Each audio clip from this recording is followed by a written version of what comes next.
Hi, kindergarten friends. Hey, I'm doing lots of lessons today. This is the number 4. We started working on this yesterday, so I just wanted to get this poster out so I could kind of review. This is how you make a 4. Halfway down, then turn right, a straight line through, and a 4 is in sight. This is how we spell it, F-O-U-R, and this shows 1, 2, 3, 4 blue counters, okay? And then we're gonna go to our yellow folder, which are the math pages, and we are going to get out the 4 packet. And yesterday we did the hamburgers, didn't we? Okay, we had 4 hamburgers. We did the tracing with crayons so I could see it. So we're going to go to the next page. Now, these pages I think are a little bit easier because this is what we would use for homework. Okay, after we introduce the number 4, we would use a few of these for homework, and we're not making you guys homework packets, thank goodness, right? Because all the work you're doing at home, we could not do a packet on top of that. Okay, so on the top, you're going to color 4 butterflies. Well, I see 1, 2, 3, 4, 5, so you might want to X one out before you color. And here there are 4 worms or caterpillars, 1, 2, 3, 4. You get to color them all, right? And then the bees, 1, 2, 3, 4. I don't care. You can either take the one away in the middle or the first one. It doesn't matter. Okay, when you go down here, you're going to trace 2, but then you're going to make some by yourself, okay? So listen to the poem, and it's going to help you. Halfway down, see, I'm not going to go all the way to the bottom. Whoops, let's turn it this way so you can see better. Halfway down, now I'm going to turn right.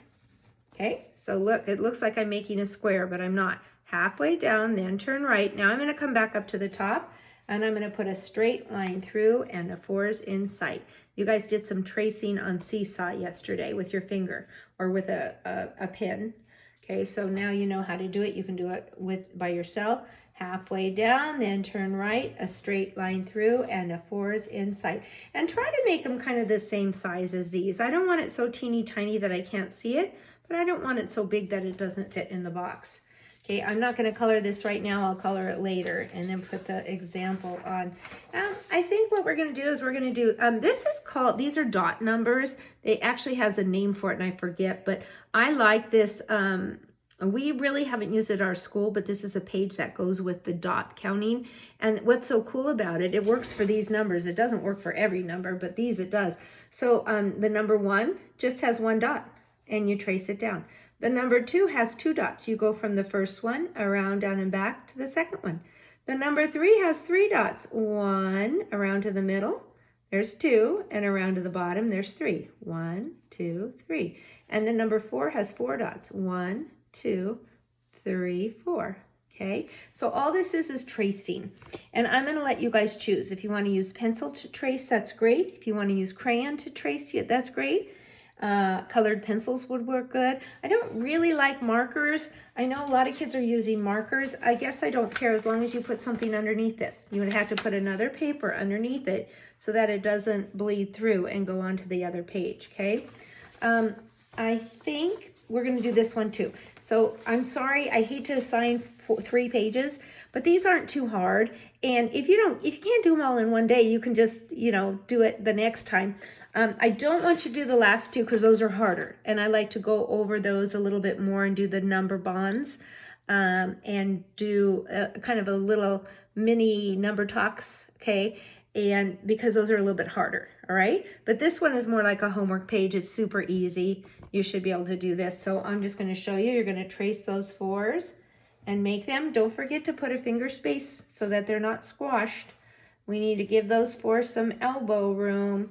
Parents, if you're highlighting for them, that's awesome. It's a great tool, but I do want to see them make one by themselves. So maybe you want to highlight, 2 of them that they trace over the highlighter, but then make sure they make one by themselves. I want to see how they're doing it. Because otherwise we'll get back to school and I'll go, ooh, boy, I didn't know that they couldn't write, because at home it looks like they're doing a great job because they're just tracing. So they do need to practice on their own too. And then we're going to trace F-O-U-R, and I'll put a little space, F-O-U-R. You do have enough room if you want to write it again, or maybe I could practice some more 4s over here. If you just trace it and write it once, that's good. You get to color 1, 2, 3, 4 bees. Don't color the last one. It says fill in the 10 frames, so I'm just going to make counters 1, 2, 3, 4. We're not shaking the counters in the cup, so I don't really care what color those are. And then you're going to look for 4s down there. I'm going to circle all my 4s. So again, that's 3 pages, but I don't think they'll take that long. Okay, and then please don't finish the packet. I want you to wait till I do the other lesson, okay? All right, and that's it for today. That was only 5 minutes, huh? Awesome.